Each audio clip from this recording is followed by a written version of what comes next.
Welcome to Taiwan Talks. I'm Betty Chen. Taiwan's former President Ma Ying-Jeou is currently on an 11-day visit to China, where a meeting with Chinese leader Xi Jinping is planned. Amid tensions from frequent strait crossings by military and fishing vessels, and with Taiwan's next president Lai Ching-te set to enter office on May 20th, could the upcoming Ma-Xi meeting ease cross-strait relations? Joining us today are Alexander Huang, Kuomintang International Affairs Director and Representative to the United States, and Chien-huei, Academia Sinica Institute of European and American Studies Research Fellow. A very warm welcome to both of you on the show. On November 7, 2015, Taiwan's then President Ma Ying-jeou and China's President Xi Jinping held a historic meeting in Singapore, the first in 66 years between leaders from both sides of the strait. This meeting drew international attention and laid a foundation for peace in the Taiwan Strait. At a Ma-Xi meeting, they addressed each other as Mr., setting aside formal titles, and agreed on a 1992 consensus as crucial for peaceful cross-strait relations. After 9 years, Ma stressed that he led the delegation to China as a civilian this time, and the purpose of the trip is to promote peace and friendship across the Taiwan Strait. Let's have a look at his remarks before his departure at the airport. 两岸情势紧张的时候，传递我们台湾人民爱好和平，希望两岸交流，避免战争的心声。我们此行既是和平之旅，也是友谊之旅。我已经卸任总统8年了，没有公职，也没有党职，唯一能做的就是尽一己之力，推动两岸青年交流，推动两岸民间减少敌意，累积善意。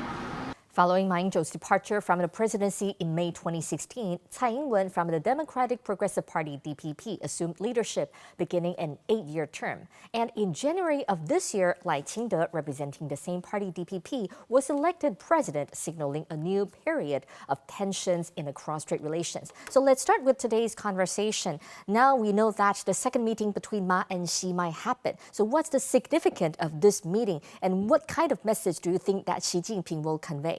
Professor. Well, number one, we don't know whether they will meet this time yet. But let's assume that they will meet with each other. I think their meeting, no matter long or short, it will now change the power structure between the United States and China. It will now change the Chinese policy toward Taiwan. It will now change the basic directions of policy in Taiwan. So as a private citizen, I think what former President Ma Ying-jeou can do is to tentatively, in the short term, reduce the tension across the Taiwan Strait.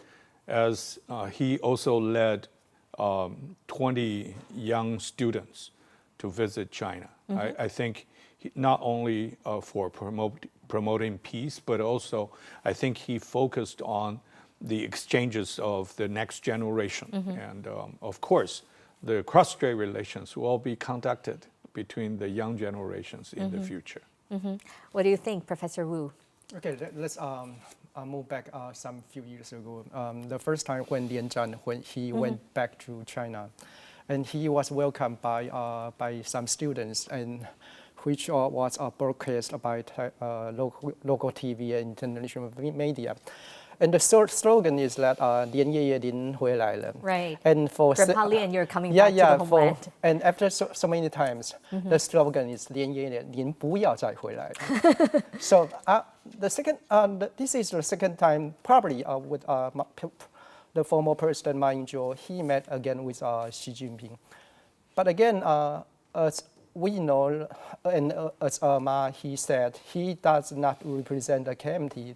Neither does he represent the government. So basically, as a civilian, he can meet whatever he wants.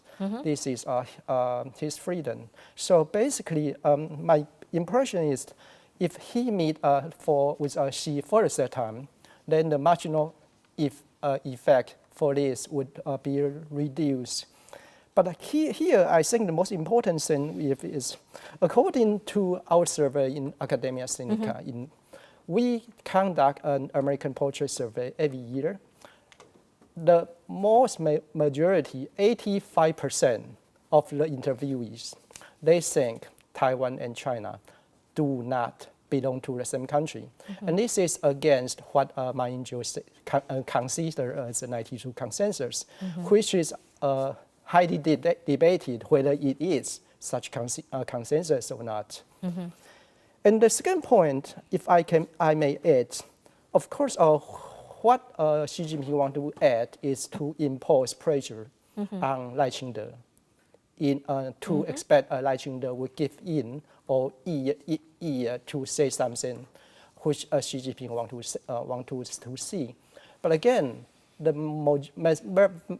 vast majority of people here in this island, they don't think Taiwan and China falls into the same country. So, in fact, there's no space for Lai Ching-te to move. Otherwise, he will lose his popular support. So talking about the 1992 consensus that you just mentioned, which was agreed by both sides of the leaders from Taiwan and China on that particular meeting, but things have changed after 9 years. What does 1992 consensus actually mean for us now? Like, does the meaning have changed? What exactly it is? And it was a topic for debate from the presidential election that just happened in January.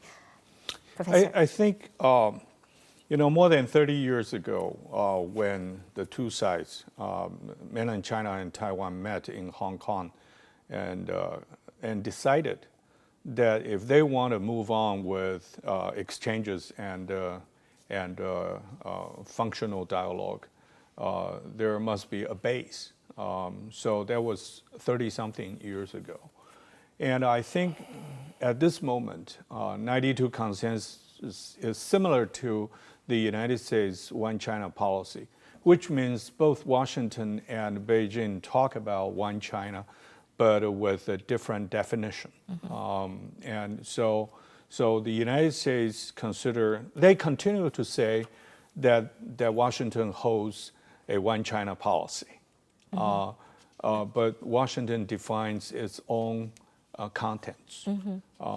That served the basic, foundation for Washington and Beijing to continue to engage with each other.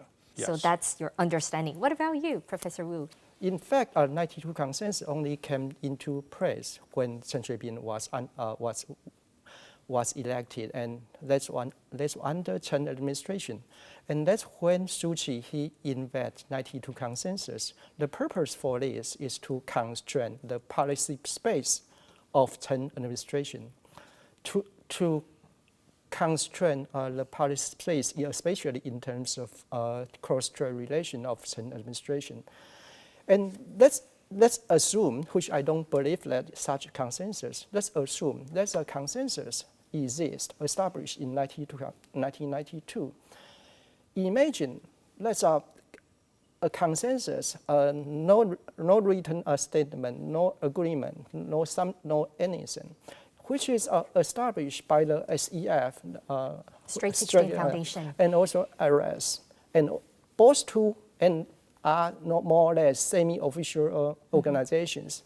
To some degree, they are authorized by the government, but these two leaders, they don't have this consensus to subject to national or parliamentary oversight, and there's no opportunity for the parliament to oversee such process. There's no any democratic legitimacy on this consensus. So, procedurally, consensus, there's no legitimacy, and based from the very point, I don't see any consensus can reach in new millennium in 2001 after 10 years. And I think here, in response to Professor Huang's comment on different interpretation, here the most important thing is when Taiwan and China, they fall into this One China framework, then the most important thing is who represent this One China. Because, of course, it is PRC would represent this One China. Then it goes back to the debate of UNGA 2758. Then this representation, so given that PRC has overwhelming power in representation, so this is the track the PRC always want to attract Taiwan get into. Right. Professor Huang, you seem to want to make some comments. Well, I think, I spend enough time in dealing with this issue, and I witness the development of the cross-strait relations. What I observe is, number one, you gotta have ambiguity, or otherwise there won't be a cross-strait relations. Because the relations across the Taiwan Strait is not a state-state relations. It's not two-country relationship. Or otherwise, it's gonna be a war, for sure.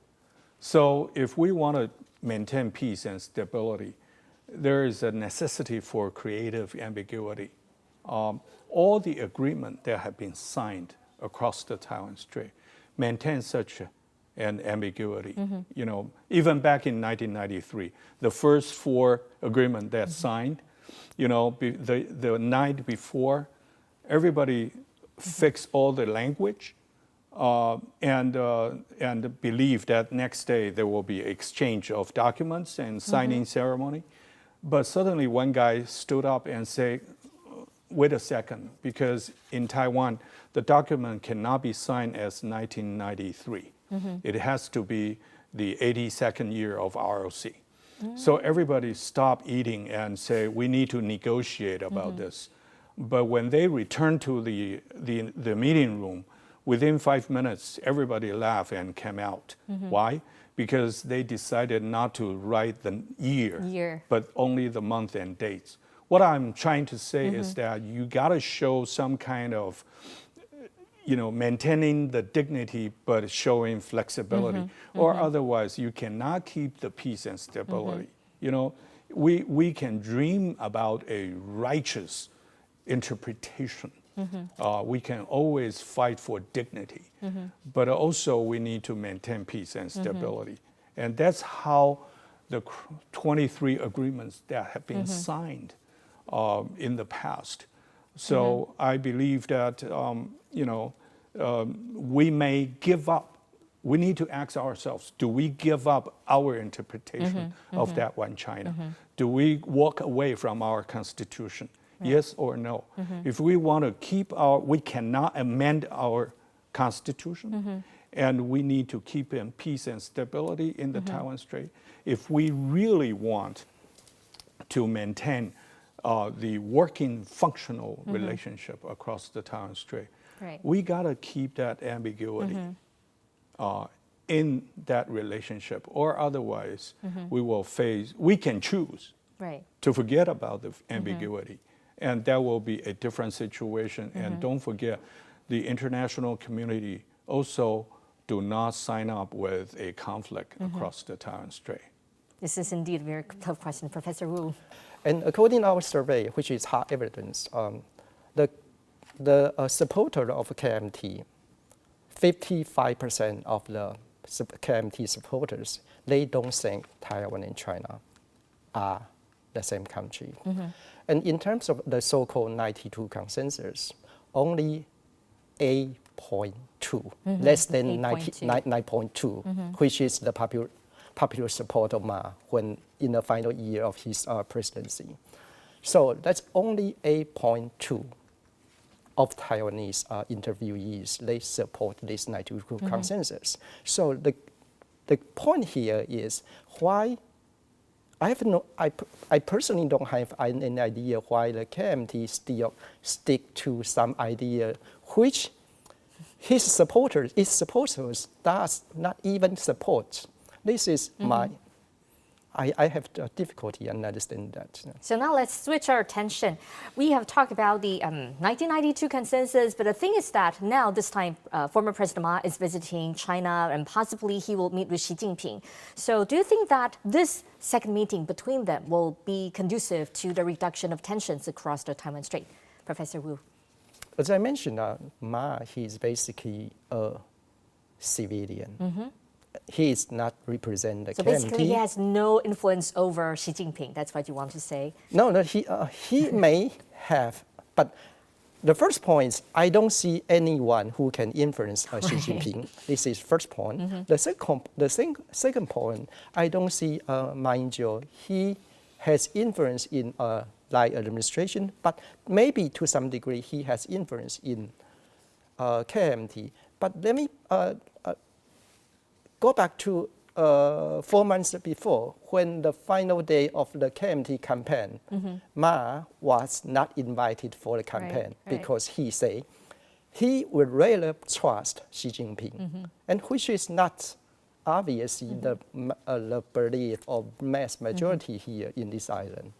I would say that it's very clear and easy to understand that whether we want to keep the peace and stability, whether we want to say no to Beijing on every account, okay? If we want to maintain the communication channel, for instance, when we have unintended incidents, just like the Coast Guard boats, that when they collide, how can we deal with this issue? I'm not worried about, whether who is right, who is wrong, because there is only one fact. But the situation is that we are only 70 nautical miles away from China's coastline. And there are a lot of activities, and China is still our largest trading partner. And the trade surplus, even though in decline in the past few years, but still China is still the largest trading partner to Taiwan, as well as to other Asia-Pacific countries. So whether we want to have a working, manageable relationship in dealing with the issues that related to the benefits and interests of our own people, that's one concern. In academic writings, we can always go to statistics, go to facts, but politics, and the bilateral relationship, when we work around it, when we want to make it, manageable, and that takes a lot of courage and understanding of the situation.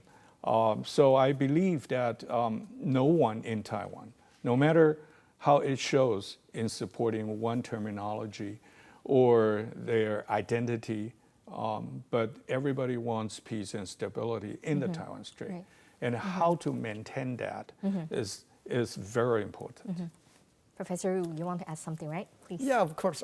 I do agree here, everyone in this island, not in this island, in all islands. No one deny the importance of peace and stability. The real question is how much you want to sacrifice for the peace and stability. If the price is to accept you are part of China, are you going to accept that? If the price is to accept the one China, two system regime, are you going to accept that? If the price is to sacrifice your economic autonomy or economic security, are you going to accept that? And when it comes to economic interdependence, the most majority of the component Taiwan's export to China is intermediate products, which means it will be assembly in China, then export to third countries, mostly in Europe and in United States. So it doesn't necessarily lead to the conclusion that economically Taiwan depends on China. And the second point, in the past few years, one of the key components there is semiconductor products. So when it comes to semiconductor products, I have serious doubt whether it's China, the PRC, relying more on Taiwan in terms of semiconductor, or Taiwan rely more on China in that perspective. So both of you have talked about Chinese economy. So recently, there has been a massive withdrawal of foreign investment from China. In 2023, foreign direct investment in China plummeted to just 33 billion, an 82% drop from 2022, reaching its lowest level since 1993. The market is abuzz with renewed discussions on a peak China theory and predictions of an economic collapse in China. Xi Jinping has met with leaders from the American business community in Beijing. Let's take a closer look at Xi Jinping's message to the representatives of the American industry and commerce.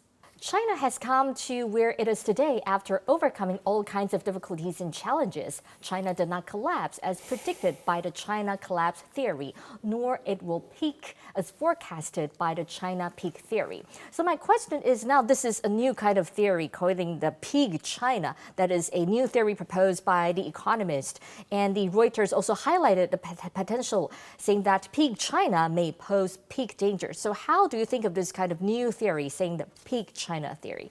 What's your take on this, Professor? Well, I think whether peak China is a peak of threat, it's a hypothesis that we need to test it and debate it.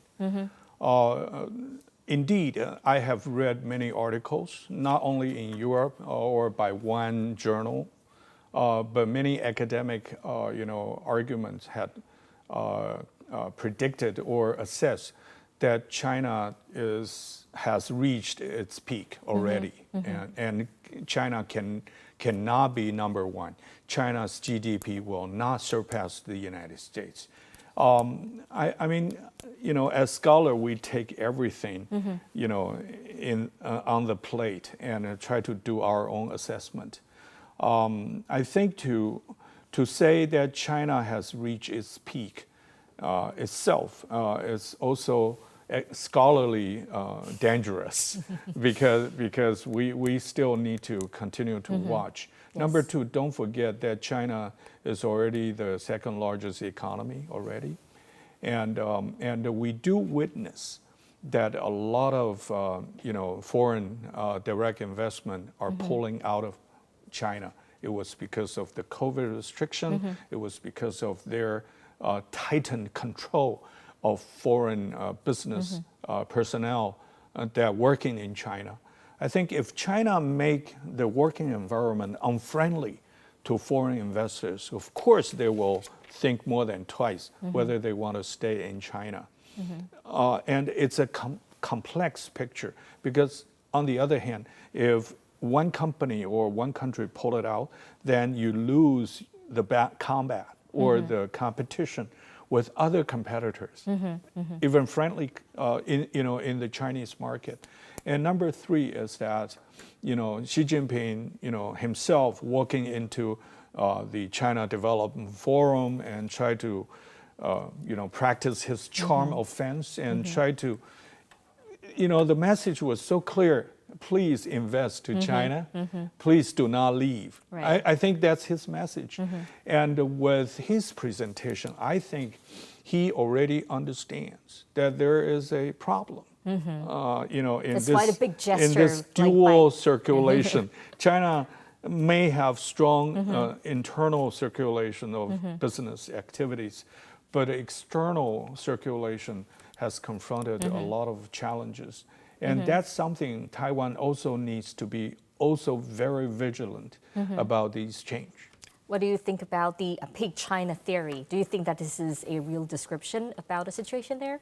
On this point, I agree with Professor Huang. Okay. It takes time to see what happened because in the past 1 year, the data is not sufficient to have a conclusive observation. But here, I think the most important thing is within the circle. Okay, let me put it this way: what China, the withdrawal or the drop of the FDI is because the lack of confidence, which is the confidence crisis. The basic idea is in the past few years, Xi Jinping in the COVID restriction, it has demonstrated to the international community, China is willing to sacrifice economic growth for political or social stability. The second point this was Professor Huang mentioned, economic espionage. Everything can be undermining Chinese economics, Chinese national security. Then foreign investors, they are risking their life in doing business in China. This is not the way European and American enterprise they do it.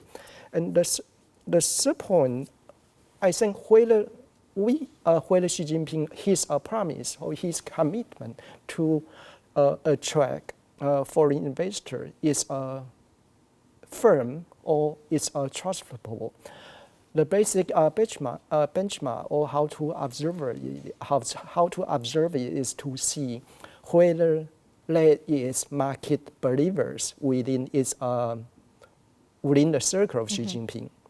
Obviously, we do believe Li Keqiang is a market believer, but he was not only gone, but he was dead. So who in the circle now? Who is market believer? As far as I see it, no one. This is where the confidence crisis come, and that's why the Chinese the really underlying root of the Chinese economic crisis. So today our two professors have talked about the possible meeting between former President Ma and Chinese leader Xi Jinping, also the falling development of Chinese economy. So I think these are also worthy of our attention as the trip is just ongoing. So we're going to see whether that will happen. That if you like our show, please search for us on YouTube and give us a thumbs up and hit subscribe to our channel. Thank you for watching our show today. Stay safe and see you next time.